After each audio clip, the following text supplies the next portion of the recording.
Connect. With technology, there are more ways to begin conversations with your customers than ever before. Technology के आने के साथ ही आप अपनी कन्वर्सेशन को कस्टमर के साथ पहले से भी ज़्यादा अच्छा शुरू कर सकते हैं. There are many online tools and social media outlets you can use to reach customers. बहुत सारे टूल्स हैं, बहुत सारे सोशल मीडियाज़ हैं जिसके साथ आप कस्टमर के साथ रीच आउट कर सकते हैं, उनके साथ अपना कनेक्ट बना सकते हैं. When you engage with customers online, be careful not to create a one-way conversation. जब भी आप कस्टमर के साथ ऑनलाइन बातें करें तो मेक श्योर आप इस चीज़ पर ध्यान रखें कि एक तरफा कन्वर्सेशन नहीं होनी चाहिए. दोनों तरफ से कन्वर्सेशन, कस्टमर भी को भी कुछ बोलना है और आपको भी कुछ बोलना है. ऐसा ना हो कि सिर्फ कस्टमर बोले जा रहा है या सिर्फ आप बोले जा रहे हैं. Ask customers questions and respond to their queries. आप कस्टमर से सवाल करेंगे और उनके सवालों का जवाब देंगे. Also make sure your website is top notch. और इस चीज़ का भी ख्याल करें कि आपकी जो वेबसाइट है कंपनी की वो बड़ी अच्छी वेबसाइट है, सारे ऑप्शंस हैं और ईजी टू नेविगेट है. And start a blog to engage your customers and prospects. आप ब्लॉग भी शुरू करें अपनी कंपनी के लिए, कस्टमर के हेल्प और प्रॉस्पेक्ट्स के लिए. Build customer relationships through your online presence. आप अपना ऑनलाइन प्रेजेंस जितना ज़्यादा बढ़ा के रखेंगे कस्टमर की रीच उतनी ज़्यादा बढ़ेगी. शो एप्रिसिएशंस. आप कस्टमर को ये बताएं कि आप उनकी चीज़ों को अप्रिशिएट कर रहे हैं, उनकी बातों को आप अच्छी तरह से मान रहे हैं, सुन रहे हैं, तारीफ़ कर रहे हैं. Reward long time customers with loyalty discount program. बहुत जगह ये होता है कि अगर आप लंबे टाइम से किसी कंपनी के कस्टमर हैं तो वहाँ पे लॉयल्टी प्रोग्राम चलता है और लॉयल्टी प्रोग्राम के तहत आपको कुछ कार्ड्स मिलते हैं और उस कार्ड्स को यूज़ करने पे आपको डिस्काउंट भी दिए जाते हैं कुछ सामान ख़रीदने पे. You can hand out reward cards और use loyalty program app to track customer rewards. और कस्टमर रिवॉर्ड्स के लॉयल्टी को आप ट्रैक कर सकते हैं, उनको जो दिए गए रिवॉर्ड कार्ड्स हैं या लॉयल्टी प्रोग्राम जो आप चला रहे हैं. With a loyalty program, customer earn points for buying your goods or services. और इसी तरह के जैसे मान लीजिए कि लॉयल्टी प्रोग्राम आप एयरटेल के बहुत पुराने कस्टमर हैं, 5 साल 6 साल पुराने कस्टमर हैं और आपके पास एक ही नहीं 2-3 आपके घर में भी सबके पास एयरटेल है. तो जब आप रिचार्ज कराते हैं ऑनलाइन, जब रिचार्ज कराते हैं तो आपको कुछ पॉइंट्स मिलते हैं. अब वो पॉइंट्स इकट्ठे होते आप उसको फिर रिडीम कराते हैं और जब रिडीम कराते हैं तो आपके पास वाउचर्स इकट्ठे हो जाते हैं, 50 रुपीज़ वाउचर्स, 100 रुपीज़ वाउचर्स. तो आप जब रिचार्ज करते हैं तो उन वाउचर्स को यूज़ करके आप अपना रिचार्ज मनी कम कर सकते हैं. अगर 250 रुपये का रिचार्ज कराना है आपको, 500 रुपये आप वाउचर यूज़ कर लीजिए तो 200 ही रुपये आपको देने पड़ेंगे. After earning a certain number of points, और कुछ पॉइंट्स इकट्ठा हो जाने पे the customer gets a reward. तो कस्टमर को रिवॉर्ड मिलता है.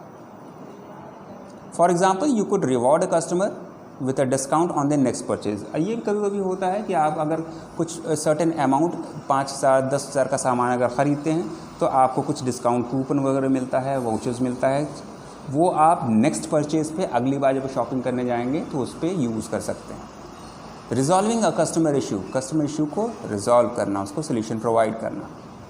Sometimes even the savviest brands have to face difficult customer situations. कभी कभी क्या होता है कि बहुत बड़ी ब्रांड जो होती हैं उनको भी डिफ़िकल्ट सिचुएशन फेस करनी पड़ती है.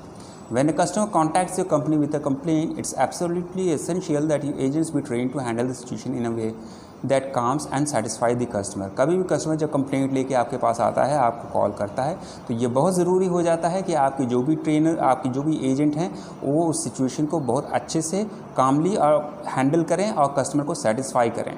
Here are some steps for resolving a customer's issue and earning back his trust in the process. और यहाँ कुछ स्टेप ऐसे हैं जो कि कस्टमर इशू को फोकस करते हैं और उनका ट्रस्ट वापस पाने के लिए काफ़ी होते हैं. Listen to the customer and assess the situation. Customer को सुनिए और उनकी सिचुएशन को समझिए.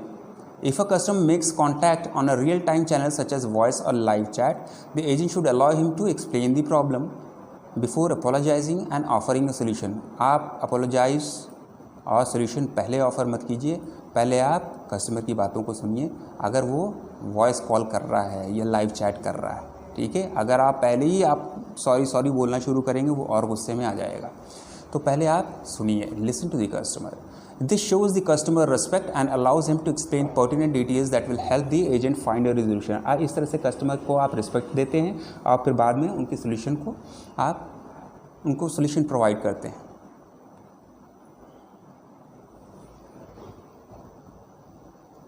Take responsibility for the issue. आप जिस भी कस्टमर को हैंडल कर रहे हैं, जिस भी कॉल को आप ले रहे हैं, तो उसकी पूरी रिस्पॉन्सिबिलिटी आपकी है। Customers value honesty, so taking responsibility for the problem is the first step towards earning back trust. जब भी आपको ट्रस्ट वापस पाना हो कस्टमर का, तो आप पूरी रिस्पॉन्सिबिलिटी लीजिए। Agent should show empathy and promise to offer the best solution in a timely manner. और आपको बेस्ट सोल्यूशन प्रोवाइड करना है और वक्त से करना है, टाइम के साथ करना है।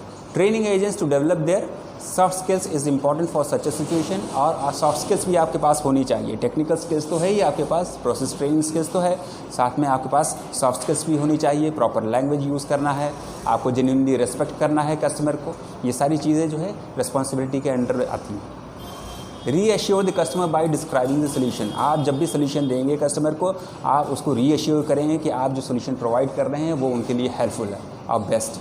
Deliver your promise. कभी भी कस्टमर को आप जब प्रॉमिस करें कंपनी की पॉलिसीज़, रूल्स, रेगुलेशंस के अकॉर्डिंग, तो आप अपनी प्रॉमिस को कीप कीजिए, प्रॉमिस को तोड़िए नहीं। Follow up in a timely manner. और जब आप कस्टमर के साथ बात करते हैं उसके बाद पे आपको फॉलो अप भी करना पड़ता है कि मान लीजिए 10 दिन के बाद, 15 दिन के बाद, जब भी आप फॉलो कर रहे हैं कस्टमर के साथ, तो जितना भी टाइम आपने बताया है कस्टमर को, आप उतने दिन पे कॉल कीजिए कस्टमर को, उनसे पूछिए कोई प्रॉब्लम तो नहीं है। Make problem solving a company effort. और आपको ये दिखाना है कि आप जो एफर्ट लगा रहे हैं, आप जो मेहनत कर रहे हैं कस्टमर के लिए, वो सिर्फ आप ही की मेहनत नहीं है, वो पूरी कंपनी की मेहनत है। ये चीज़ आपको कस्टमर को कन्विंस करानी है। Introducing new products and services to the customers, mostly in the outbound call centres. Outbound call centres में आप क्या करते हैं, न्यू प्रोडक्ट्स और न्यू सर्विसेज को कस्टमर्स को आप बताते हैं। एग्जिस्टिंग कस्टमर्स को भी बताते हैं और न्यू कस्टमर्स की भी बताते हैं। It is exciting when your company comes up with new product और सर्विसेज। ये बहुत ही एक्साइटिंग होता है जब आपकी कंपनी लॉन्च करती है कोई नया प्रोडक्ट, कोई नई service. But it may not be as easy to get customers और prospects to share that enthusiasm and buy. लेकिन ये कस्टमर को कन्विंस करने के लिए ये थोड़ा सा टेढ़ा काम होता है। When trying to sell a product to a customer, it's tempting to argue that a product is simple, unique.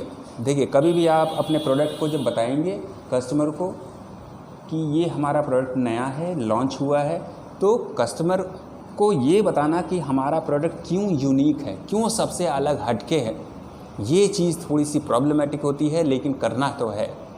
So when you try to present your product to a market as the first of its kind, customers are likely to be skeptical। और जब भी आप अपना product लेके market में launch करते हैं, तो अगर आप ये कहते हैं मेरा प्रोडक्ट सबसे अलग है, तो इस चीज़ को हज़म करना कस्टमर्स के लिए थोड़ी सी मुश्किल, थोड़ा सा ये प्रॉब्लम होता है। This means you need another way to connect to your audience and build a product. इसका मतलब ये है कि आपको कोई दूसरा आइडिया चाहिए।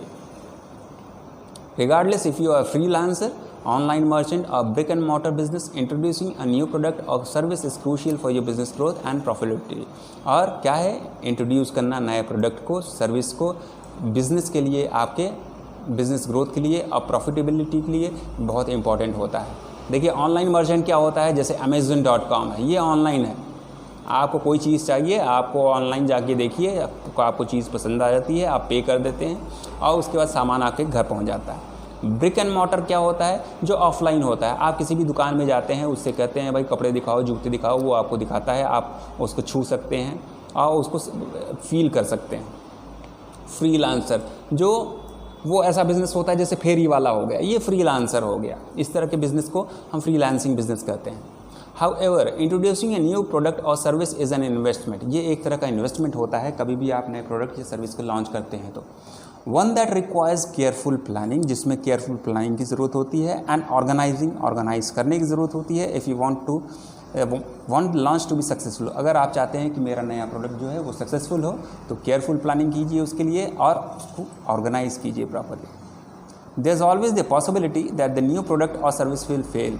ये बहुत चांसेस है कि आपका नया प्रोडक्ट और सर्विस वो फेलियर हो जाए। तो इस चीज़ को कम करने के लिए यहाँ पे कुछ 5 स्टेप्स दिए गए हैं कि आप उसको कर सकते हैं। Here are 5 fundamental best practices to follow for a successful new product introduction. जब भी प्रोडक्ट आप अपना नया लॉन्च करें तो ये कुछ ऐसे टिप्स हैं, ये बेस्ट प्रैक्टिसेस जो कि अगर फॉलो करेंगे तो आपके लिए अच्छा रहेगा। Determine your USP. यूएसपी का मतलब होता है यूनिक सेलिंग प्रोपोजिशन, मतलब आपके प्रोडक्ट में ऐसी कौन सी ख़ास बात है कि आपका प्रोडक्ट कस्टमर्स ख़रीदे।